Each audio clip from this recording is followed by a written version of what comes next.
Dando continuidade ao aprofundamento do tema da reforma tributária, agora sob uma visão mais operacional e prática dos departamentos fiscais, vamos dar início ao painel Dúvidas e Desafios na Transição para o IBS e CBS, convidando a moderadora Adriana Costa, diretora tributária na Domingues e Pinho Contadores, DPC. Por gentileza.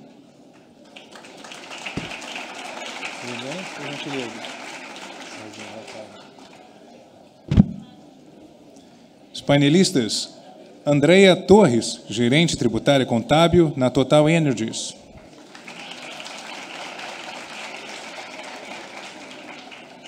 E Rafael Velo, controller na Forense.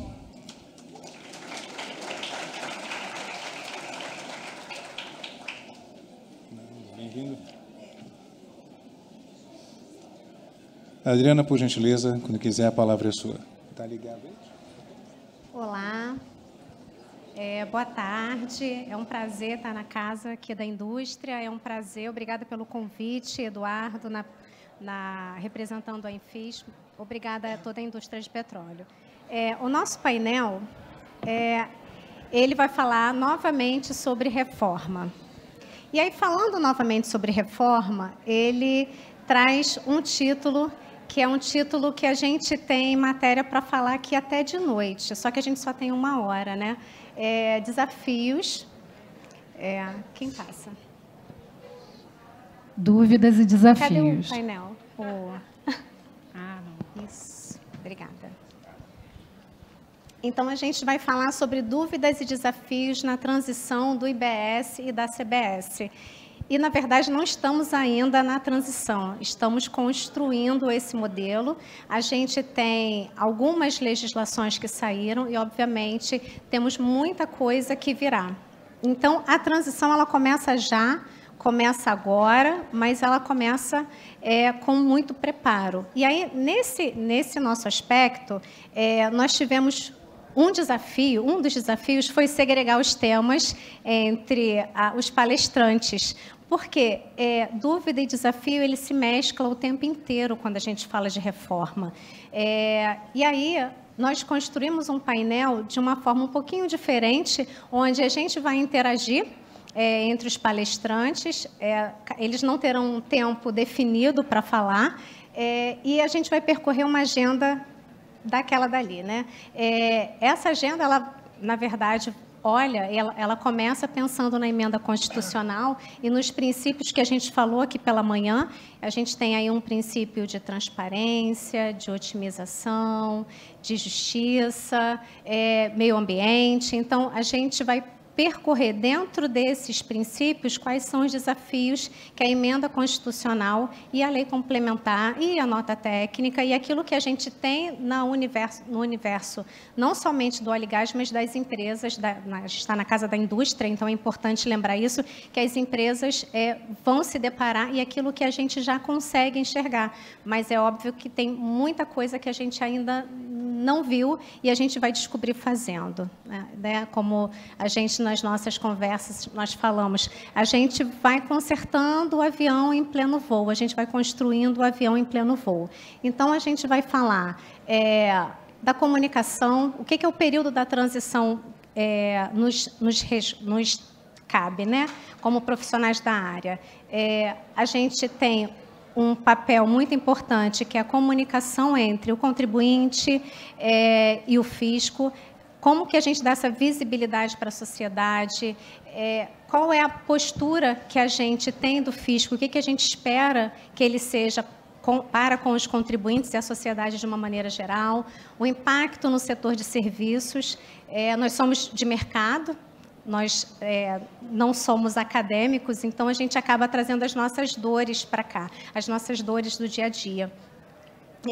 A manutenção da carga tributária, como operacionalizar, como trazer vida a tudo que está escrito, porque esse é o nosso papel. Quem está no dia a dia precisa transformar aquilo que o legislador pensou para o universo que até então a gente conhece, e um universo que a gente também não conhece.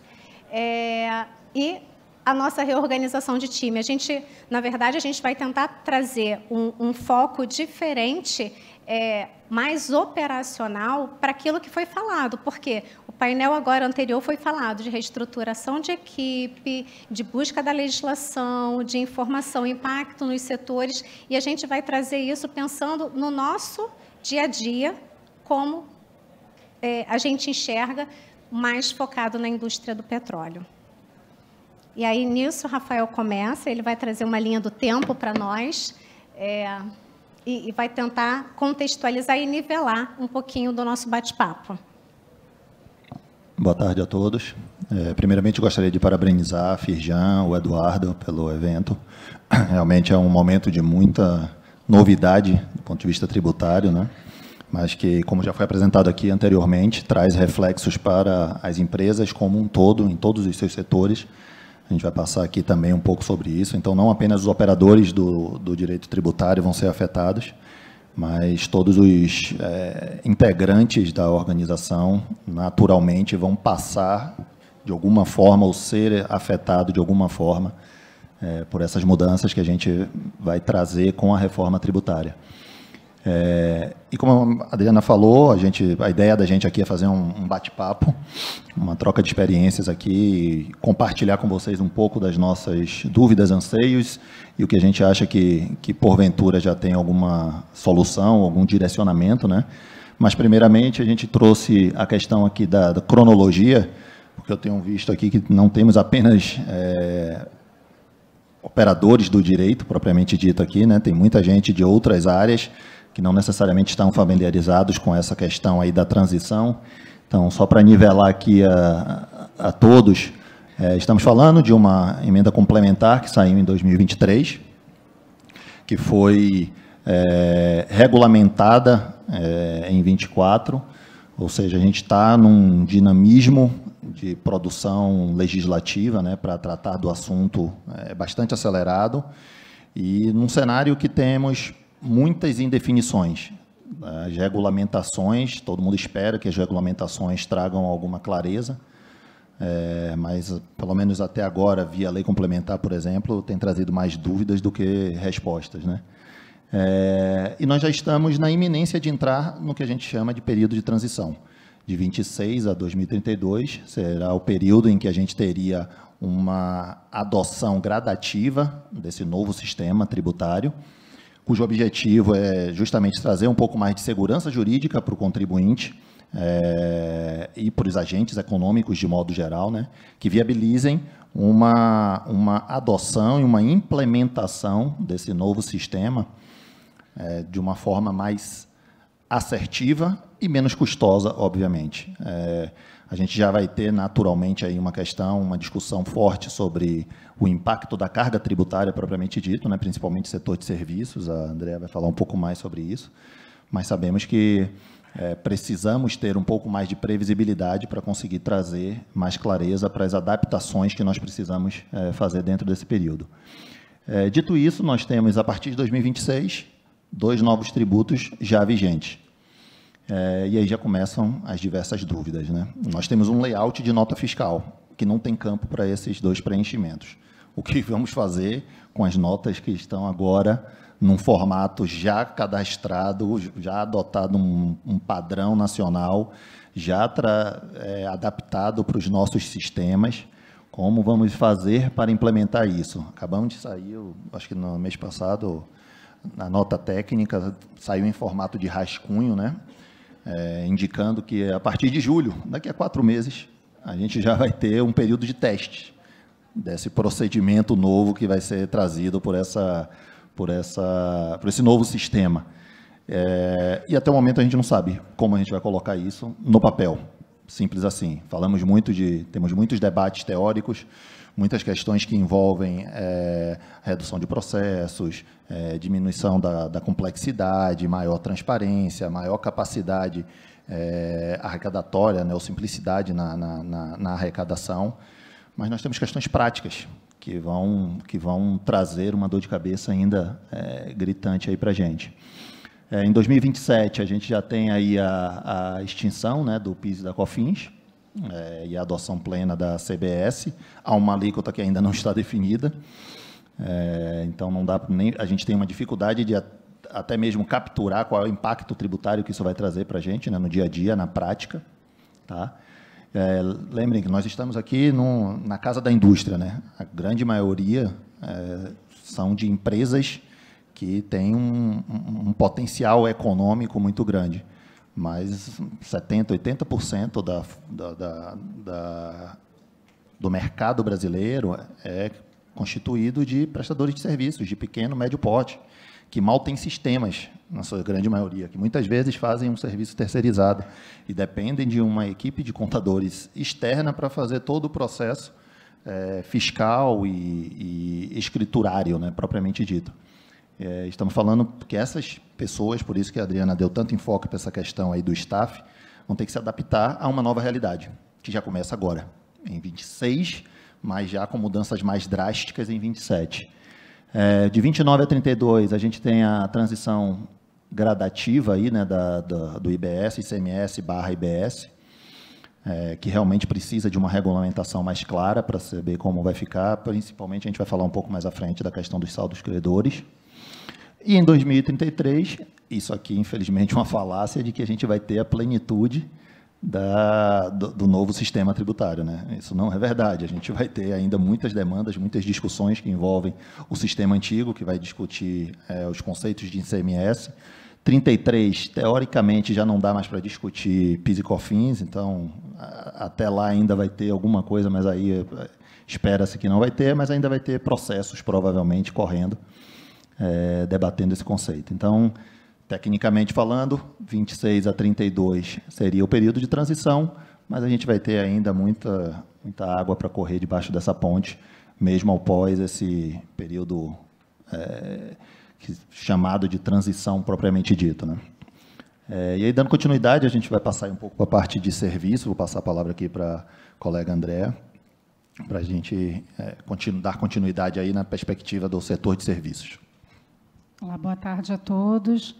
Bom, antes de começar a falar um pouquinho mais aqui sobre os impactos, né, da reforma no setor de serviços, não posso deixar de aproveitar a oportunidade para agradecer ao Eduardo Pontes, né, pelo convite, pela oportunidade de estar aqui conversando um pouquinho com todos vocês, né, que é uma honra participar desse evento, agradecer a companhia da Adriana, do Rafael, e procurar bater um papo bem interessante com vocês sobre essa fase gostosa que nós vamos enfrentar, né, pela frente, de transição aí do IBS e da CBS. Bom, esse tema, né, aqui especificamente para o setor de serviços, vocês acabaram de acompanhar um pouquinho, né, desses impactos no painel anterior, que foi muito bem colocada essa questão pela colega que estava no painel aqui antes, mas acho que é importante a gente frisar que, assim, né, a gente está aqui falando sobre desafios, né, e dúvidas, né, nesse período de transição. É inegável que um dos desafios para um dos pilares, né, da reforma tributária, que é, né, o pilar da neutralidade fiscal, é justamente assegurar que não vai haver aumento de carga tributária. E a ponta mais frágil, né, por assim dizer, desse processo é justamente o setor de serviços, porque a gente sabe, né, historicamente, que é o setor que tem maior restrição para a tomada de créditos. E por mais que o novo regime, né, por mais que um dos pilares da reforma seja de não cumulatividade plena, né, de que haja uma possibilidade de aproveitamento bem ampla de créditos, a gente sabe que, ainda assim, o setor de serviços tende a encontrar restrições em relação a isso. Então, assim, acho que existe, sim, um receio, né, de que, por conta disso, o setor de serviços venha a ser impactado, seja em função, né, da restrição à tomada de créditos, seja em função do próprio aumento de alíquota, né, se a gente começar a olhar a alíquota base hoje prevista, né, de 26,5%, é muito superior à alíquota hoje, né, experimentada pelo setor de serviços, mas também em função da própria complexidade que a reforma tributária vai agregar para as rotinas fiscais, né? Então, hoje, quando a gente está falando de transição de reforma tributária, e a gente vai falar mais sobre isso logo à frente, a gente está falando de um incremento significativo dos custos de conformidade, né? Hoje, quando a gente pensa em tax compliance, né, tax compliance no Brasil, todo mundo rapidamente se remete àqueles quadros em que o Brasil está lá, né, nas primeiras posições, né, ano após ano, em países onde mais se requer tempo, né, e dinheiro para conformidade fiscal. Certamente essa vai ser uma questão em que os prestadores de serviços, especificamente, poderão ter mais dificuldade para enfrentar, principalmente quando a gente pensa na base da pirâmide, né? Quando a gente está pensando em prestadores de serviços, e aí a gente está falando de serviços, né, de vigilância, de segurança, serviços que não necessariamente são os serviços de ponta na cadeia de petróleo e gás, mas um dos desafios que a gente certamente vai ter que acompanhar, e uma das preocupações que eu estou aqui compartilhando, é justamente a necessidade de acompanhar o efeito cascata disso, né? Enfim, o efeito desse impacto na cadeia, né? Acho que essa é uma questão. E, obviamente, que pensando como, né, e aí indo um pouco além, né, de empresa, mas pensando também do ponto de vista do impacto da reforma na nossa sociedade, né, no nosso Estado, esse é um ponto que também é muito sensível, porque a gente sabe da importância do setor de serviços para o Estado do Rio, né, isso é inegável, e o impacto que isso eventualmente pode vir a ter em relação à mão de obra, empregabilidade, né, então são questões preocupantes aí que a gente vai ter que ter no radar. Já que a gente está falando de serviços, e aí também não me alongar muito nesse tema, porque, como eu falei, já foi tocado no painel anterior, você comentou, Adriana, no início, né, no primeiro slide, sobre a questão da guerra fiscal, né?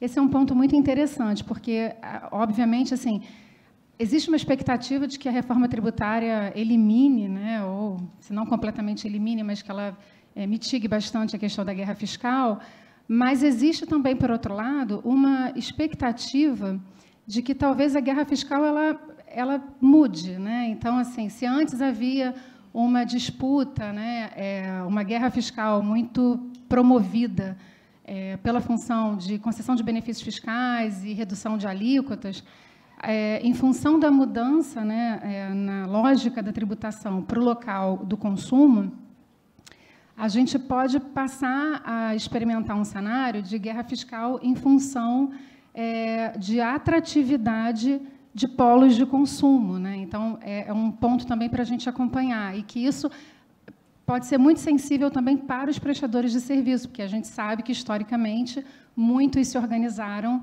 em determinados municípios em função de uma maior atratividade da alíquota de ISS comparado a alíquotas oferecidas por outras municipalidades, né? Então, essa é uma questão também que a gente pode observar alguma mudança aí nesse período de transição. Acho que eu posso começar com esse slide, Rafael. Aqui exatamente, é um dos pontos, né, mais sensíveis desse período de transição, né? Não dá para, eu costumo dizer que assim, a reforma tributária, como a gente bem colocou aqui, né, é também a reforma do tax compliance e a reforma do RP da empresa, né? Acho que todo mundo vai viver, vai experimentar esse processo de adaptações sistêmicas, né? Então, o nosso desafio é justamente implementar essas mudanças, né, que são mudanças significativas nas obrigações acessórias, no RP, né, da empresa, e que a gente sabe que tem uma finalidade, um objetivo muito, muito nobre, por assim dizer, né, que é justamente simplificar o tax compliance, né, melhorar, reduzir a burocracia, otimizar a conformidade tributária da empresa. É a tal história, né? Eu costumo dizer o seguinte, principalmente quando a gente nas empresas é questionado, né, muitas vezes pelo headquarter, né, estrangeiros, e eu costumo dizer o seguinte, gente, realmente vai melhorar, vai virar o paraíso, mas ninguém chega no paraíso sem morrer, né? A gente vai morrer. Então, assim, acho que isso resume bem, né? Vai ficar muito bom, mas vai ficar bem ruim antes de ficar bom. E acho que é um pouco isso aqui que esse slide está procurando passar, né? Acho que a gente conseguiu resumir aqui algumas iniciativas super louváveis, né, da administração tributária. A gente tem está acompanhando aí as iniciativas, né, para padronização de documentos fiscais, né, que quem lida, né, com a gestão tributária, quem está no dia a dia da área fiscal, sabe o peso que é ter que lidar, né, não só no dia a dia da área fiscal, mas da área financeira de um modo geral, né, lidar com documentos fiscais com templates tão variados, né. Acho que essa proposta traz aí essa reforma traz uma proposta bastante louvável de padronizar o layout dos documentos fiscais, a integração, né, dos sistemas fiscais em nível nacional, né, essa iniciativa de criar um ambiente nacional comum, né, uma nuvem comum para armazenagem, né, dos documentos, né, das empresas. Mas tudo isso tem um desafio também, né? E o desafio, só para falar nesses 2 primeiros pontos aqui, né? Bom, primeiro, quando a gente fala de juntar estados e municípios e União Federal para padronizarem layout de documento fiscal, assim, né? Colocar 5.000 municípios, né? Mas não sei quantos, enfim, estados, governo federal, para padronizarem, para chegarem a um acordo sobre templates, né? A gente esbarra aí no desafio da morosidade, acho que a gente pode encontrar resistências e dificuldades operacionais mesmo para tirar esse projeto do papel. Quando a gente fala de integração de sistemas fiscais, né, em nível nacional, a armazenagem de dados em ambiente nacional comum, certamente a gente tem a preocupação do compartilhamento dos dados, né? Então, hoje, se você, para dar um exemplo muito simples, né? Hoje, se você comete um erro numa declaração fiscal, esse erro ele tem um determinado alcance, né? O alcance é aquela administração tributária que está te solicitando aquela informação. No momento que você passa a ter dados fiscais armazenados, né, num ambiente nacional comum, se você passa uma informação equivocada, ou se essa nuvem, né, capta essa informação equivocada está num ambiente comum e que isso vai poluir, né, por assim dizer, vai ter um alcance muito maior do que ele tem hoje quando essa obrigação acessória, né, ou, enfim, ela é restrita a uma autoridade, né, a uma administração tributária específica. O problema da confiabilidade dos dados, né, como eu estou falando, esse ponto está muito ligado da confiabilidade dos dados com o que vem a seguir, que é a implementação de declarações pré-preenchidas. Acho que isso vai ser uma baita inovação, né, em termos de IBS e CBS, a gente começar a receber as declarações fiscais já pré-preenchidas, como a gente tem hoje com o imposto de renda da pessoa física, né? Mas é isso, quer dizer, você vai receber uma declaração pré-preenchida, que o objetivo é ótimo, né, como a gente está falando aqui, mas qual é o desafio? Como que será que essa declaração pré-preenchida vai chegar, né? Que tipo de dados, né, o quão confiáveis serão os dados que estarão alimentando essas declarações? E qual vai ser a margem de interferência, né, do contribuinte, a margem de interferência das empresas para conseguirem ajustar e corrigir esses dados que estão sendo gerados pela administração tributária, com uma premissa, né, já de que sejam os dados corretos. Só para dar mais um exemplo, né, do que a gente vai estar vivendo aí em termos de adaptação sistêmica, essa introdução do CST-C-Class. Eu adorei esse nome, gente, CST-C-Class. Eu acho que vamos precisar todos nos familiarizar com isso daqui para frente, porque a boa notícia é que a proposta é que a gente passe a ter um código único para substituir, né, aqueles códigos de situação tributária, né, que hoje a gente tem inúmeros códigos de situação tributárias, inclusive para autoridades, né, para administrações tributárias distintas.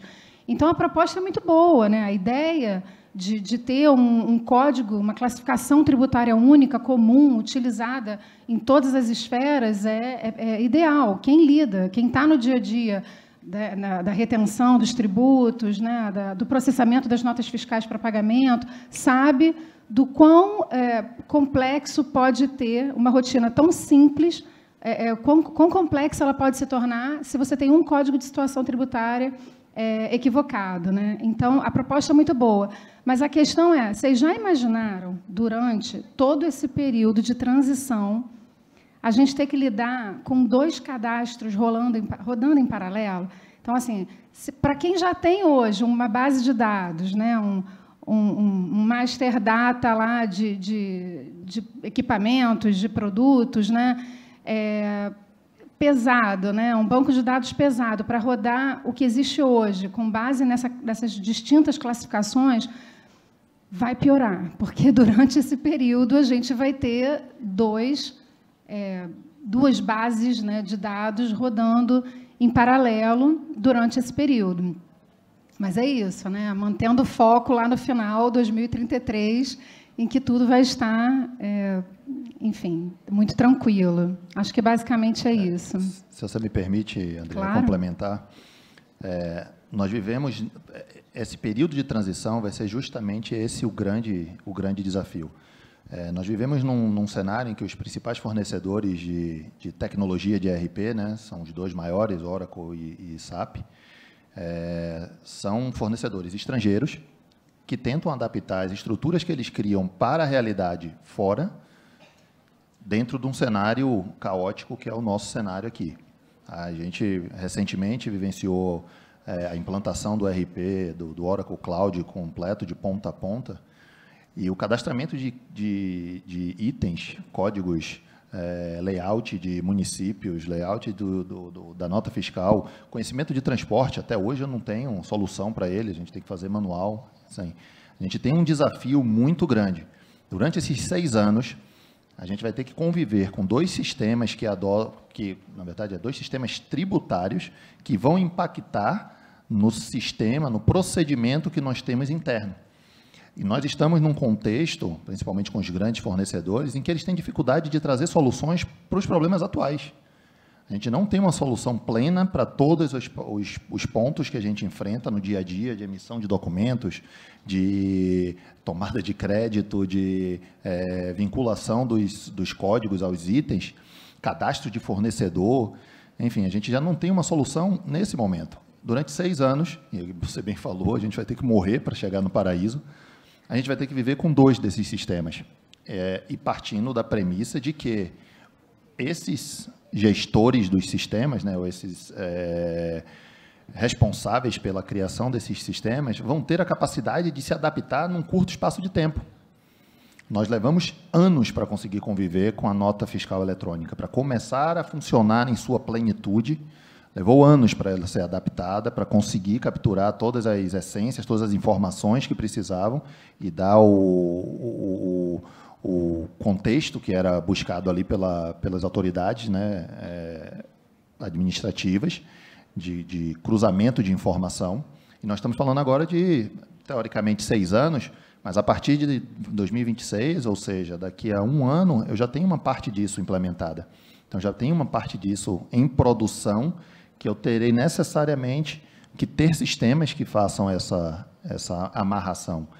Então, isso naturalmente, e aí a gente vai chegar nesse ponto também um pouco mais à frente, isso vai refletir não apenas na questão do procedimento interno para a captura dessa informação, elaboração de obrigações acessórias, entrega, mas adaptação, eventualmente, até dos próprios contratos. Eu posso ter que repactuar contratos, porque eu vou ter que fazer uma adaptação dentro da PO que não pode mais ser a PO que está hoje posta. Porque eu tenho uma mudança de carga, porque eu tenho uma mudança de alguma informação que eu preciso incluir na PO para que ele capture e consiga gerar a minha contabilização na outra ponta. Ou seja, a gente realmente está num momento que a gente precisa, acho que foi falado no painel anterior, a gente precisa de uma celeridade maior das regulamentações, porque as mudanças elas são muito significativas e vão começar a acontecer num espaço de tempo muito curto. E no dia a dia de empresa, né, no dia a dia da entrega fiscal propriamente dita, da execução fiscal, isso tem uma relevância muito grande, muito significativa. É verdade.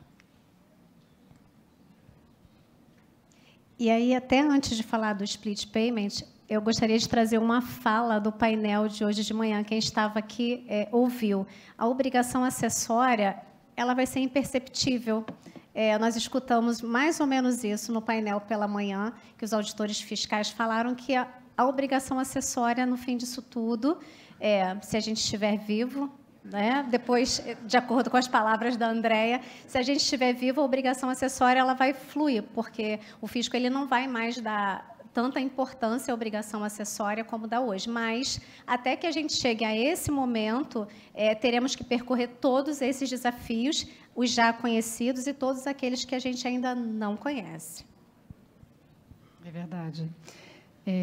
Bom, falando um pouquinho aqui sobre split payment, né? Acho que, não sei se todo mundo conhece ou já está familiarizado com esse conceito, né? A reforma tributária ela trouxe esse conceito, né, de que, na verdade, os tributos eles passarão a ser recolhidos, né, diretamente para a administração tributária no momento da liquidação financeira da transação. Né? Então, basicamente, a parcela do valor da transação correspondente aos débitos de IBS e CBS, né, relacionados àquela respectiva transação, já vão ser diretamente segregados e destinados, né, tanto para o Comitê Gestor de IBS, como para a Receita Federal. Conceitualmente, nada muito diferente daquilo que a gente já vive hoje, já há muitos anos, com a retenção dos tributos. Né? O que tem aí, basicamente, são duas diferenças, né, muito sutis. Primeiro, que a gente está falando de uma diferença de caixa, né, porque você passa a ter um valor ali retido muito maior em função da inclusão do IBS, como se fosse hoje a inclusão do ICMS dentro dessa parcela retida. Né? Então, hoje, basicamente, a gente já experimenta essa realidade das retenções, só que o ICMS, basicamente, fica fora. Então, na realidade da reforma tributária, isso passaria a acontecer enfim, sem essa restrição, vai passar a acontecer igualmente tanto para o IBS quanto para a CBS. E a outra questão é a questão justamente de timing, né? Porque o fornecedor ele vai passar a receber o valor líquido sem ter, quer dizer, de forma que ele não tenha a opção de recolher aquele tributo mais à frente no prazo legal, né? Como se fosse mais no momento do vencimento do ICMS ou no momento do vencimento do ISS, né? Porque mesmo em relação aos retidos, né, o que a gente visualiza hoje em dia, o que a gente experimenta hoje em dia, é uma retenção de alíquotas muitas vezes reduzidas, né? Não a alíquota cheia. E isso, enfim, não é o que deve acontecer com o split payment.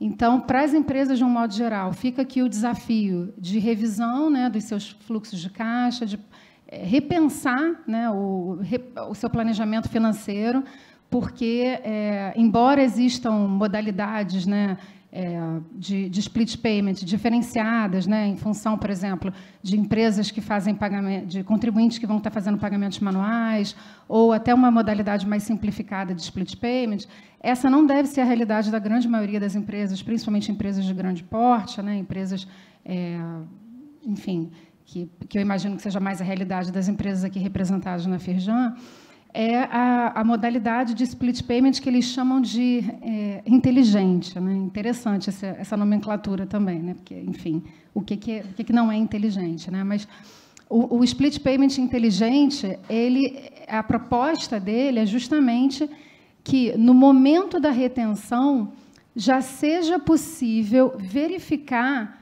a situação daquele contribuinte em relação à CBS e ao IBS.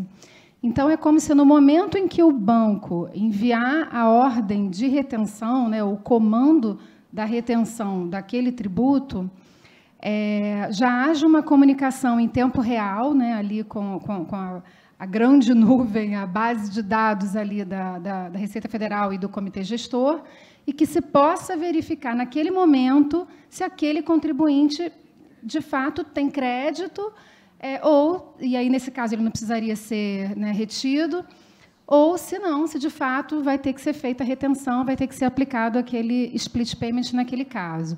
Então, de novo, né, mais um exemplo de que assim, a proposta é louvável, admirável, acho que realmente é primeiríssimo mundo, né, por assim dizer, em termos de sofisticação, de tax compliance, né, do dia a dia, mas temos esse desafio que é sistêmico, né? Certamente a implementação disso vai demandar uma infraestrutura tecnológica robusta, vai demandar a integração, né, dos sistemas, integração de bases de dados, e isso tudo é certamente desafiador.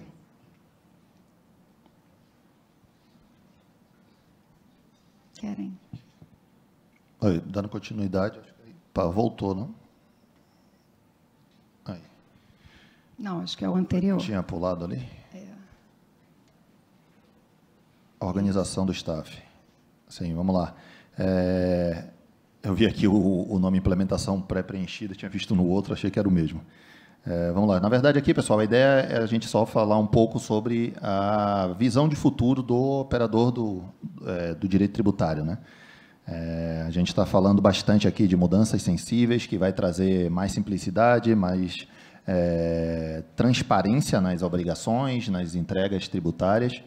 E, naturalmente, vem a pergunta, né? Então, os operadores da área hoje que executam as obrigações acessórias, as apurações, tecnicamente falando, não precisarão mais ser atuantes nessa área, porque já vem tudo pré-preenchido, já vem um cálculo automático, com comunicações em tempo real, como a Andrea mencionou sobre a questão do split. E, bem, nossa percepção é de que não vai ser bem isso. Nós, de fato, teremos um período bastante complexo ali de aprendizado, né? Precisando de uma mudança de mindset das pessoas que atuam na área, para que a gente consiga capturar realmente uma visão mais crítica, não apenas uma visão executora. Que a gente consiga realmente visualizar as declarações pré-preenchidas para conseguir fazer as críticas necessárias, consiga fazer um planejamento, obviamente que olhando também para os demais tributos da empresa, né? Aqui eu acredito que a gente vai ter uma integração, por exemplo, muito forte dos conceitos que vão ser trazidos na regulamentação da reforma com os conceitos que a gente tem usado agora para transfer pricing. Então, isso vai naturalmente se cruzar em termos de necessidade de avaliação e de análise, né, dos impactos dessas duas legislações. Vai ser um profissional que vai precisar de uma comunicação muito mais rápida, né, muito mais eficiente. Estamos falando aí de comunicação em tempo real, elaboração de obrigações acessórias pré-preenchidas, já entregues para o contribuinte de forma automática e teoricamente com todas as movimentações que aconteceram naquela organização. Então, assim, naturalmente, a gente vai chegar num modelo em que o relacionamento fisco-contribuinte vai ser muito diferente do que a gente tem hoje, em que pese eu realmente não ser tão otimista nesse ponto de que a visão do fisco em termos de caráter arrecadatório vai diminuir tanto por conta dessa automatização dos sistemas. Eu ainda acho que a gente vai ter algumas questões para serem debatidas, que vai trazer um certo nível inclusive de demandas judiciais para esclarecimento de alguns pontos aqui.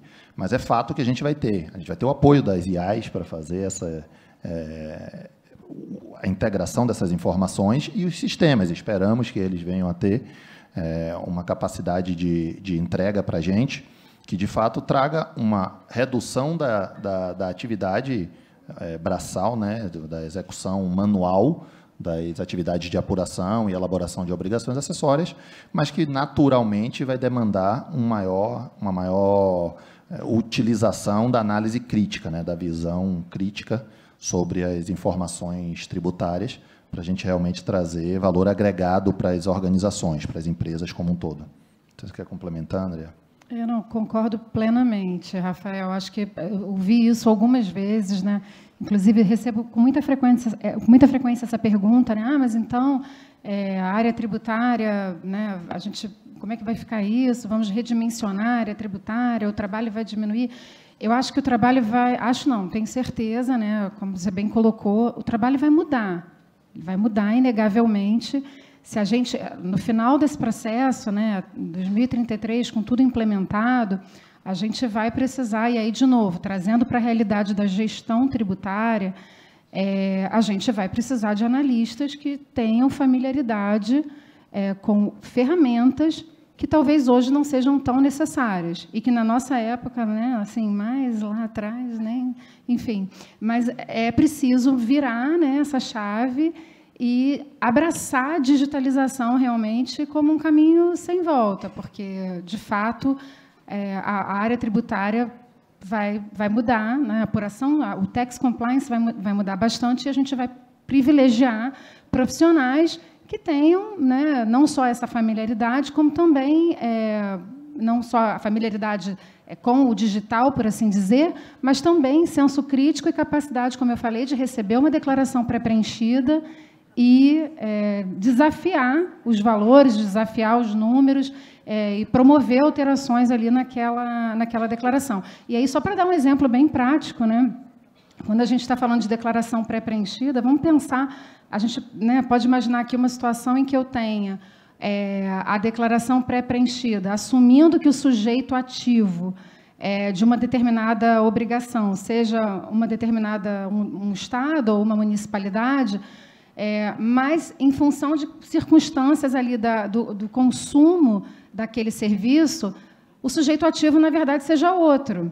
Então, a gente vai precisar, eu acho que sempre vai precisar daquele profissional, o senso crítico, né, que tem o senso crítico de discordar e falar, não, nesse caso aqui, para esse serviço específico, o consumo não ocorreu, ou para esse produto, o consumo não ocorreu nessa localidade, o consumo ocorreu em outra, e por aí, né, enfim, daí por diante. Acho que o nosso tempo esgotou, é isso mesmo?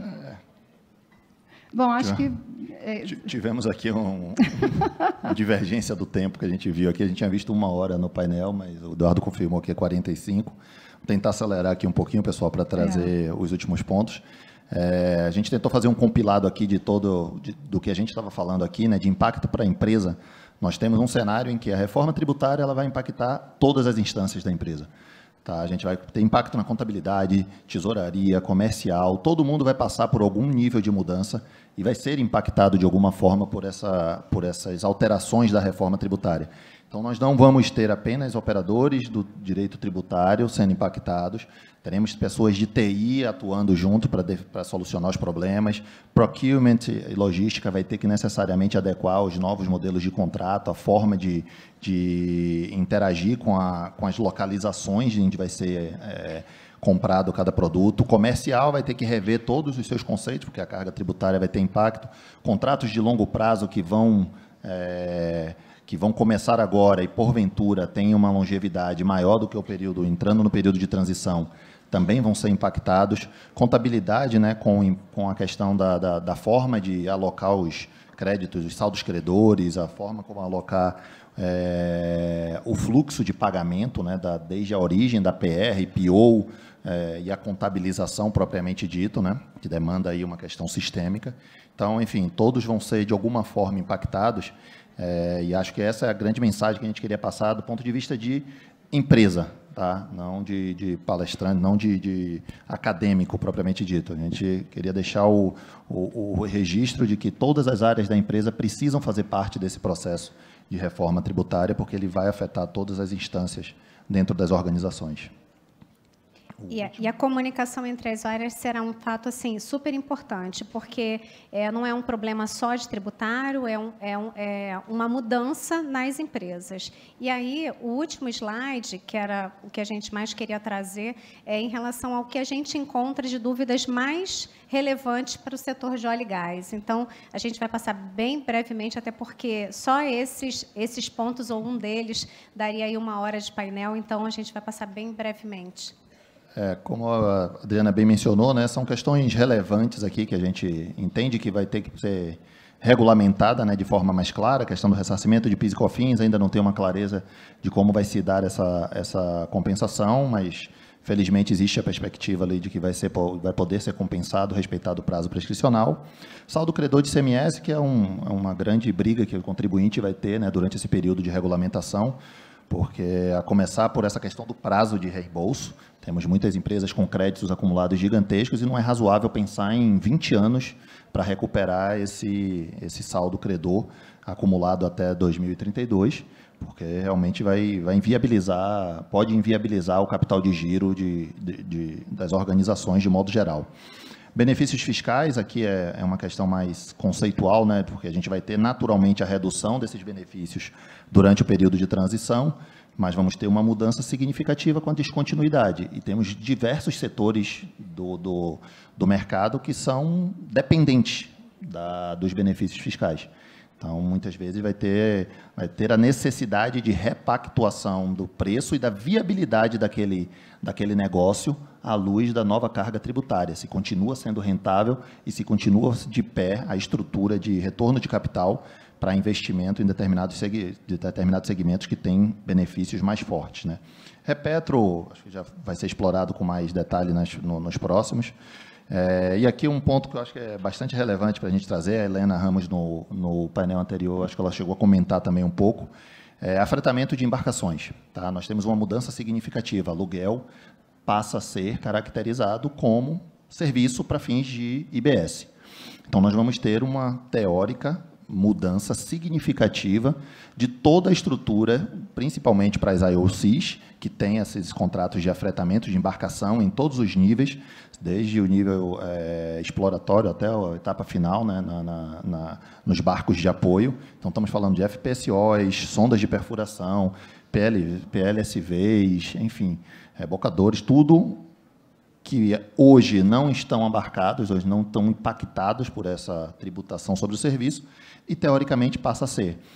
Tecnicamente falando, é um efeito caixa, mas é um efeito muito significativo, porque para o reembolso acontecer, a gente sabe que, teoricamente, são 60 dias, podendo chegar a 180, mas se tiver um procedimento administrativo, são mais 360. Então, a gente pode chegar a 540 dias para um potencial reembolso, mais ou menos.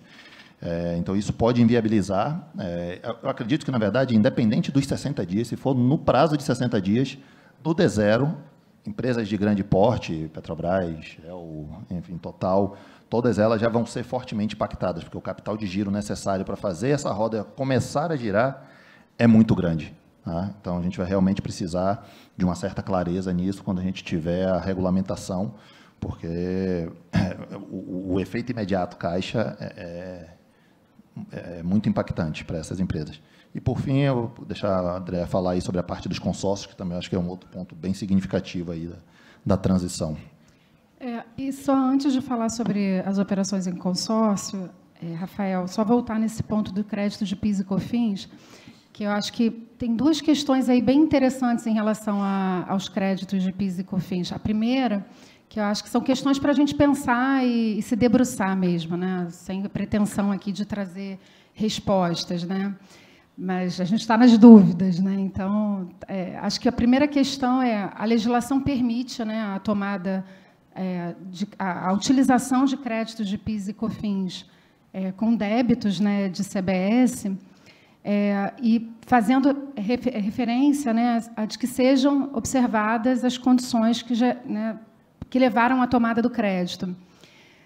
Eu não encontro, por exemplo, nesse dispositivo, uma vedação para que se modifique, por exemplo, a forma de tomada desse crédito, né? Então, acho que esse é um ponto que talvez a gente possa explorar, né? Quer dizer, quando a gente está falando de créditos que vinham sendo tomados, né, via depreciação, via amortização, a legislação está assegurando a continuidade, né, desses créditos, mas não necessariamente o contribuinte talvez precise ficar preso àquela forma de tomada do crédito, né? Acho que talvez exista aí espaço para que o contribuinte possa avaliar se, em função desse novo momento, ele poderia, por exemplo, passar a tomar o crédito ou 1,48avos, 1,24avos, a depender do que for aplicável ali ao caso, né? Enfim, é um ponto que me ocorreu, acho que, como eu falei, não tenho ainda uma resposta, acho que estou compartilhando aqui uma questão que eu acho que precisa ser bem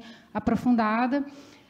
Tem uma outra questão também interessante com relação a créditos de PIS e COFINS, que me chamou a atenção, que está prevista, né, a possibilidade de utilização dos créditos, inclusive quando o desconto, né, quando a tomada daquele crédito estivesse, por exemplo, enfrentando alguma restrição, né? Quando o crédito ainda não estivesse apto a ser compensado em função de alguma restrição. Naturalmente, né, a gente que é do setor de petróleo e gás pensa imediatamente aqui, nos gastos incorridos na fase exploratória. Então, acho que a gente pode também procurar ler esse artigo de forma que talvez encontre ali a permissão clara para que a gente possa tomar agora, né, descontar dos débitos de CBS os créditos de PIS e COFINS que não haviam sido compensados antes, porque antes estavam sujeitos a uma condição, né? Enfim, acho que são 2 pontos aí que a gente precisaria aprofundar um pouquinho mais.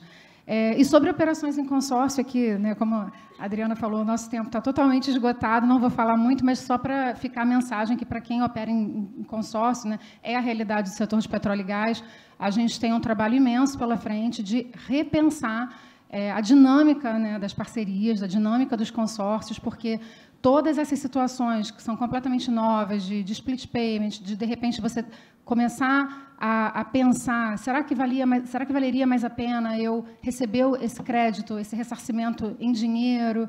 Enfim, abre um leque de possibilidades para a gente repensar, rediscutir e rever os contratos no âmbito da parceria, até eventualmente em função dessas novas possibilidades que surgem no âmbito da reforma tributária.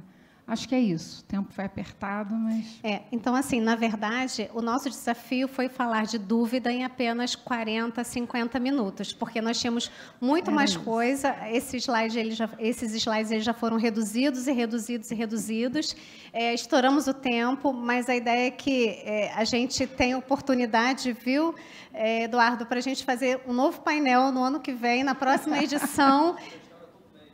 Ou todo mês, eu estou pensando no próximo evento, porque temos muito o que percorrer e o que não falta para a gente aí com o apelo aí da reforma é dúvida, e a gente precisa realmente levantar no período de transição, onde tudo isso vai se ajustar. Então, nós tínhamos aqui algumas provocações para a gente continuar, mas não dá mais, e obrigada pela atenção de todos. Obrigada.